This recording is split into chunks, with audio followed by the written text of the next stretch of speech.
Welcome to Via the Grapevine, proudly brought to you by Tony DaCosta of Liquor City, Claremont, and offering you the chance to learn more about wine, the masters behind them, and even which wines to collect, as my oranges dropped off the back there. My name's Guy McDonald. It's wonderful to be with you. I'm learning with you as we go along. And my guest today is Bertie Coetzee of Lowerland, of Loverland farm on the banks of the Orange River between Prieska and Niekerkshoop in the expansive Northern Cape province of South Africa. Welcome, Bertie. Thanks, Guy. What an intro, man. I wanted to make you feel at home, so I set up an orange display here, and they all fell down just as we started. Oh, man. Is the correct pronunciation of the farm Lowerland or Loverland? No, it's an Afrikaans word, actually, Loverland. So, lover means like lush green fields, and land is obviously land. So, as we like you said, expansive Northern Cape, and it's like a little oasis here on the river. So, my grandfather called it Loverland because his vision was obviously this green patch in the desert. So, but the thing is, it's like it works in English, so Lowerland is fine. Okay. Except it's not low, it's actually 1,000 meters altitude, so it's not low at all. Very much so, sure. Yeah. Now, for those observant viewers that are watching, you might be looking at Bertie and thinking, hell, but he looks familiar. And then you think, was it my student days? Was I gesape? I can't remember. Well, if you're a fan of music, as I am, you'll know that he was the lead singer for a band called Zinkplaat for 10 years before returning in 2013 to his roots and those of his vines on the family farm. You know, I must tell you, Bertie, I was actually working at MFM 92.6 in Stellenbosch when No way. you were in your heyday. Jeez. And we had occasion, I don't know if you remember, way back in 2003, I actually went and looked it up. I was the MC for Tassenberg Wangerdstok Lifestyle Festival at Teerwater's Sports Club. Do you remember performing there? Man, that was like our first gig at a festival. We borrowed Gian from Spinnekop. We borrowed his band for the event because we thought we couldn't play with just 2 acoustic guitars. So that was the first show we played with a full band. Yeah, I remember that. I think we were very bad, but it was a great event. I don't think you were. There was a water girl backstage who was actually Minky van der Westhuizen's cousin. I don't know if you knew that. And No. yeah, her and I would go and swim in the lake out the back while you guys were performing in between bands. I was outside kissing her in the dam. It was good memories. Wow, well played, man. But fantastic bands that performed there as well. Sure, the times of Sons of Trout and Valiant Swart and Akkedus, Albert Frost here. Wow, what a lineup, eh? Sure. Yeah. It's Anyway. one of my, if I think of that the festivals in those days, I always think about that opening line of Anna Berg from Akkedus. But so my first question is really, what pulled you away from the world of fame and blikgitaar blues for more than a dag in die wingerd? Ach, yeah, I just couldn't handle all the fame. I'm joking. No, I think no, it's a family farm. I was born here, and yeah, no, we were in a band for 10 years, and we felt like we had our innings there, and yeah, then I was just really keen to come back and to see what we can do here on the farm. So yeah, I think it was just a end of a phase, or whatever you want to call it. I think a decade was a good innings. Were you studying viticulture at Stellenbosch University when you started the band? And I started the band in Matric actually, but in Stellenbosch. And then I studied BSc with all the other guys that most people on here will know, all the wine all stars. But I actually did agricultural economics and not the wine side. I know it was a big thing. I wanted to change back to wine in my second year, and then everybody convinced me to not do it. Yeah, so I don't know if it was the right choice, but I didn't end up doing wine. But the other day, you know, we had the Noble Vice Festival in Cape Town, and it was like our first big wine event. And I know we arrived, we set up that morning. We were very early because I was a bit nervous to be like at this, you know, big wine festival.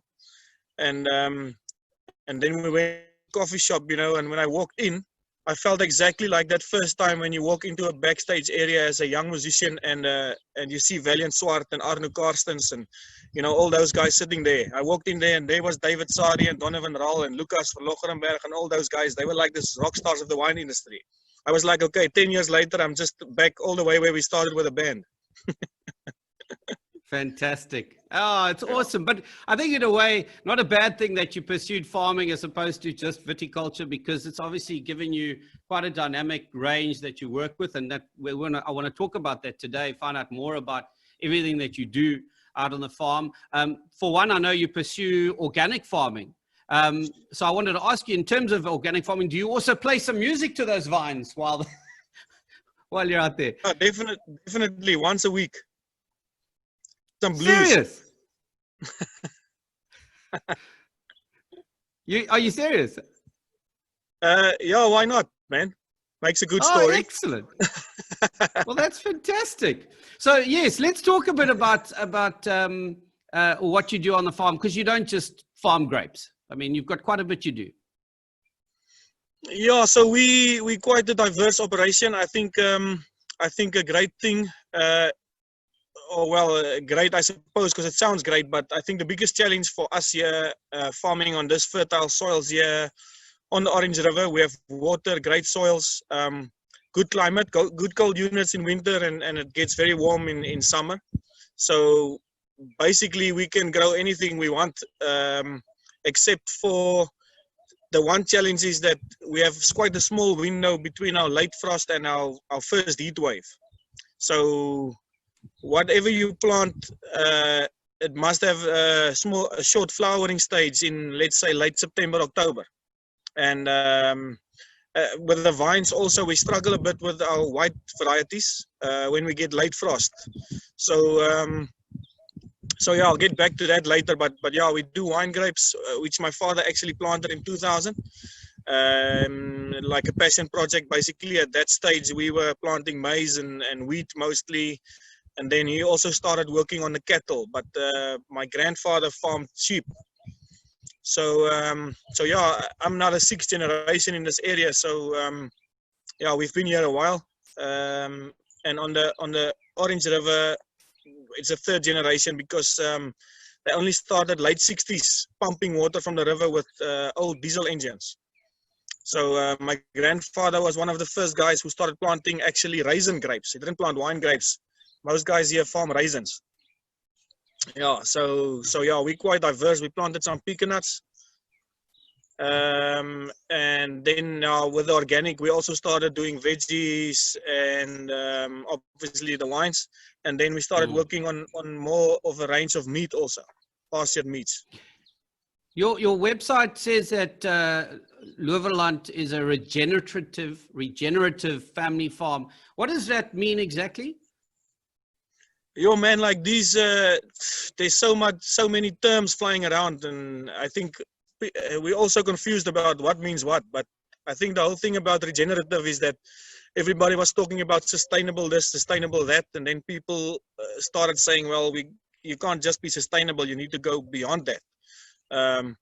You need to better your soils as you go along. You need to better the humans that is staying and living and working on the farm or with your produce.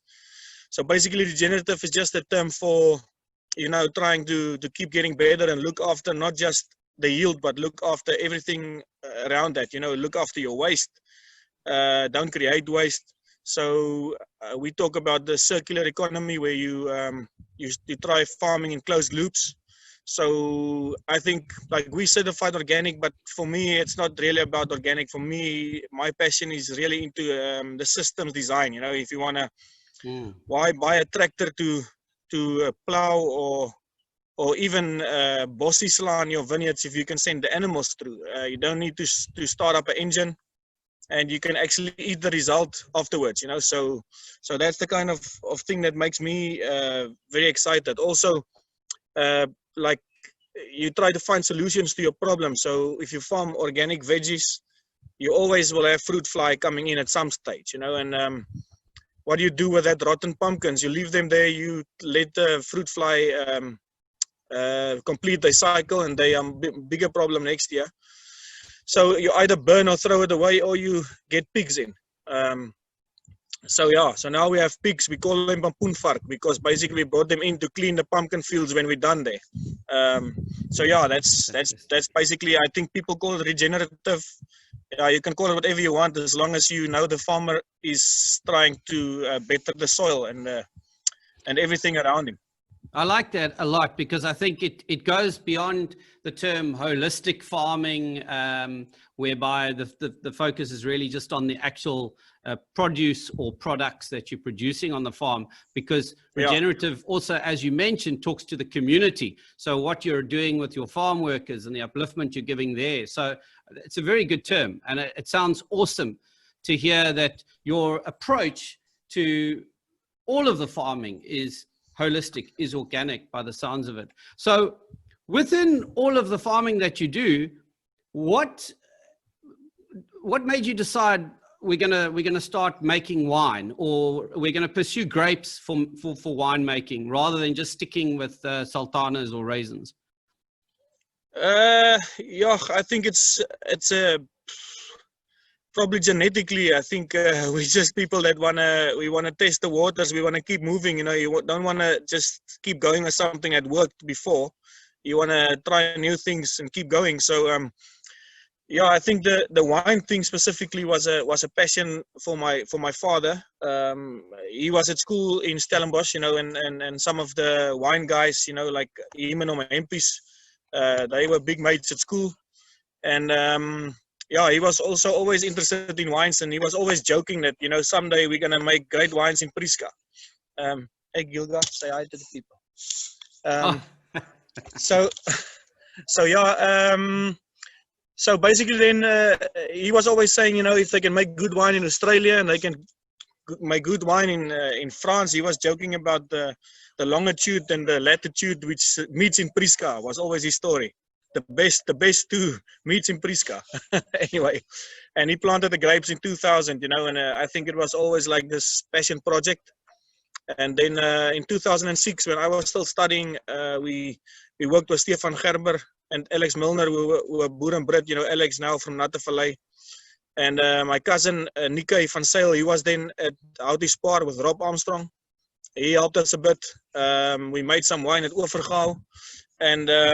And later on, I was in a wine club with Atti from Carl Everson, Atti Opstal, and some of the other guys. And I remember Benny, he was at Yonder Hill that stage, Benny Avenant.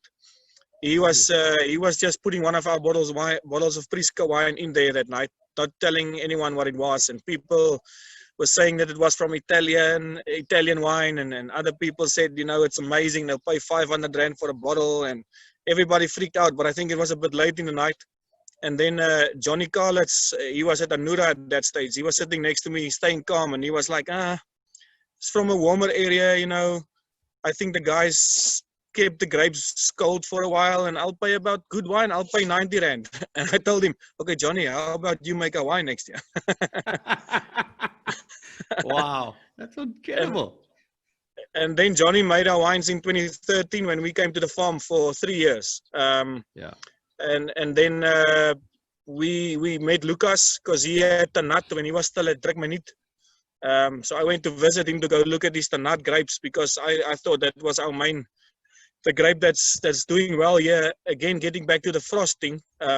Yes. The Tanat and the Petit Verdot and the Cab are very, very late varietals. So they only start blooming. What's the word? Start growing, budding. Actually, Budding, yeah. way after the frost.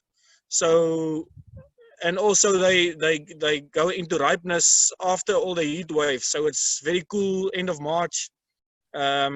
So it seems to me like the later maturing red varieties are like gonna do very well here in the next few days, next few years. Sorry. So yeah. Then Lucas said, well, send me a ton of the nut and let's just see what happens. So he made the first one in 2015, and then he kept on going without the nut. Then Johnny moved from Anura, so JD Pretorius, who was still at Steenberg then. We old friends, so he said he'll help us out for a while. He made a great MCC with our Columbar. Then Lucas started doing a still Columbar for us also. So yeah, it was quite a journey to get where we are now. But so have you got the two of them working as winemakers for you, Lucas and JD? Yes, but then JD moved to Warwick.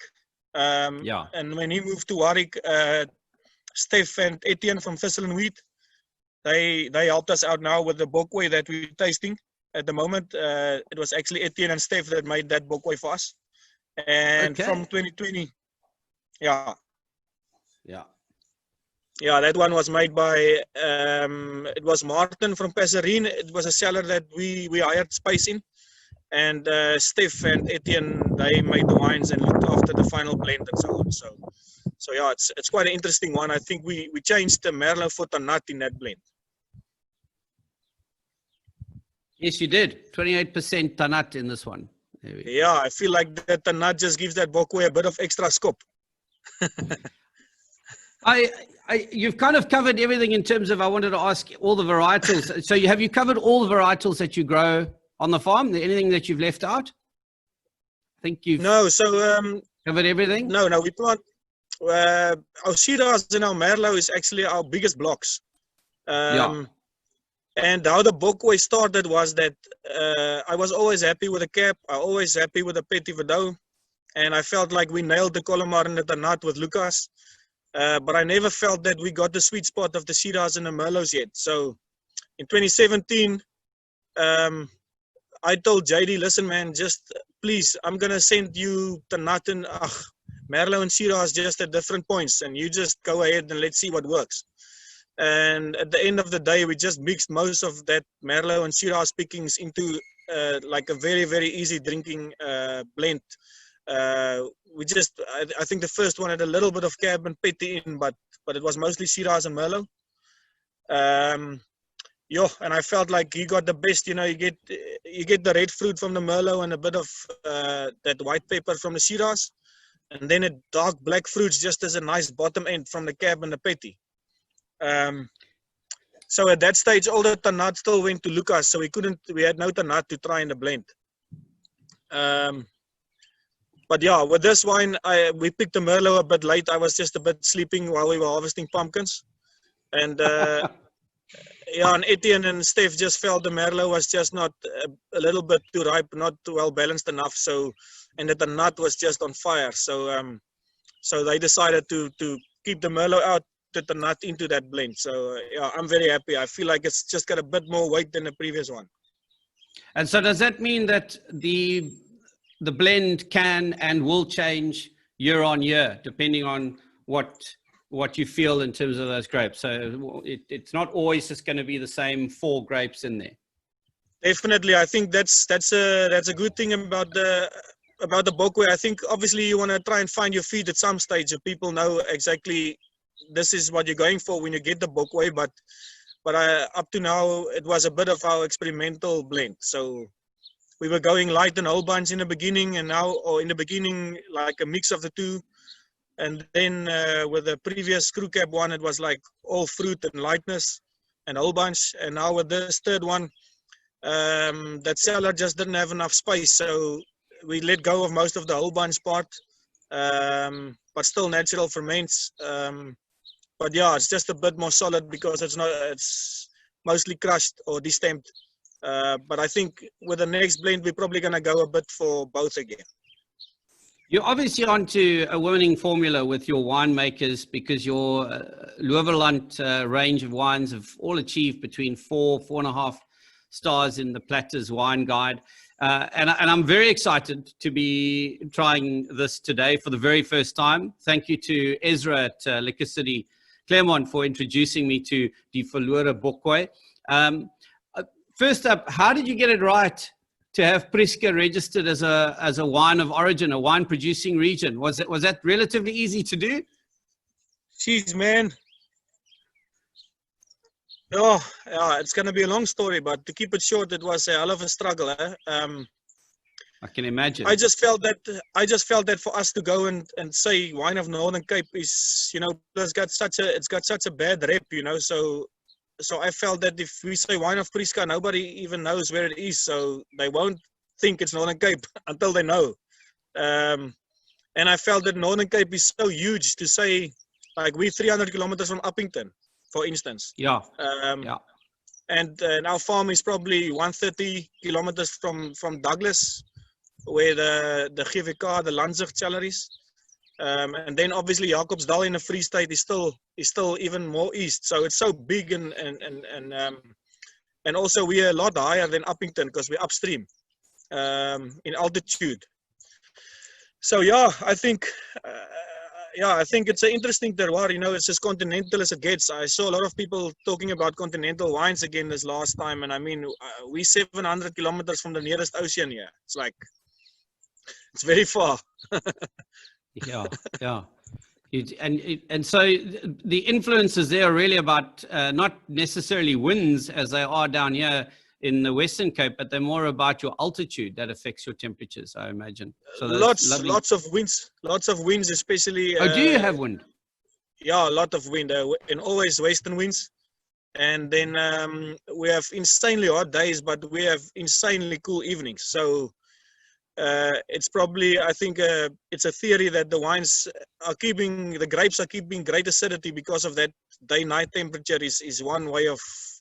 It's one theory. I have no idea, but we do seem to get great acids on our grapes, great pHs. And I imagine that that great acidity also helps you with the transportation, because you move your grapes down to the Western Cape for the actual making, don't you? Yeah, we do. That's a hell of a logistical challenge. But at least now we have a cold truck because we're delivering meat and all sort of produce. So in the beginning, it was just bakkie and sleepwa, just going every day, every night. And also, if you pick for different styles of wine, you can't go and say, okay, cool, I'm picking the Merlot because it's ready, because you want to pick one at a certain stage and another one at a different stage. So you have all these little pickings going down to Cape Town all the time. But yeah, that's part of it. I think for viewers who have only just seen this label for the first time, I've been admiring it the whole week, and I've really been quite excited to talk to you about this design. Obviously, we'll start with the first name for the Sotis and the English speakers. Verlore Bokwe, lost goat. Is that correct? It's the lost goat. The she goat. The lost she goat. Yeah. Okay. Talk us through the label and the patterns and why. There's so much detail on there. It's beautiful. Yeah. So the Verlore Bokwe, it means the lost she goat, which is the town Prieska. The whole poem is at the back, but the story goes that the Noord farmer lost his best goat here. And then he named the place Prieska, the place of the lost she goat. So I wrote the whole poem there. But about the design, my mother is a cross stitch champion, and our friends Jan and Ruan, both of them used to be at Vanaka Law Studios. They've been with us ever since the band days when they made all our Zinkplaat CD designs and posters and all that stuff before they started doing wine labels. And 1 year at a and he was just standing still in front of one of those cross-stitch artworks. And he told me, Bertie, one day we're going to make a label like this. and then when we got to Verlore Bokwe, I phoned him. I'm like, you remember that, eh? And then he came up with that design, yeah. Fantastic. Well, I must say, nosing it, and as you saw, I just opened the bottle now, so I'm giving it a bit of time. This it's non-vintage, but roughly, are we talking 2019 grapes? Yeah, that blend is probably 80% 2019 grapes. And then we still, which was made by Thistle and Weed, like I'm saying, and then we had some barrels left at Steenberg, which JD made for us. And that 2018s mostly went into the Hertsire Reserve, which is our other blend, which is more Bordeaux style. And the barrels that we didn't use for that blend, we moved along with this 2019s to make the final blend for this wine. So yeah, mostly Cab and Petit Verdot from 2018. The rest is all 2019s. Yeah. It's interesting because I think I thought that opening it would be probably quite young, and it would bounce, the fruit would bounce out of the glass, and I would know exactly what I was doing straight away. But there's a lovely complexity to the nose, and a lovely softness, but also there is that ripe red fruit at the back that's kind of saying, hey, I'm here. You've done very well with this, in my opinion. It really is. I'm very much about nosing a wine. I love to nose a wine, and then I'll taste it after I've tried to get everything that I've got on the nose. But this is keeping me nosing. So I'm not sipping because I'm nosing. I'll smell for half an hour before starting to drink. Yeah, I'm with you on that. Yeah. And I feel like whatever I get on the nose, I then can communicate to the brain with the palate. So it really is interesting. I'm loving this. Tell me, what is your suggested food pairing with this blend? You've got Shiraz 40%, Tanat 28%, Cabernet Sauvignon 25%, and Petit Verdot. What would you tell our viewers they should enjoy this with? Yeah, definitely like meat, like I won't say game, I would say beef or lamb, or even goat. Like people don't know goat, but goat is delicious, man. But yeah, pastured meat, definitely. Okay.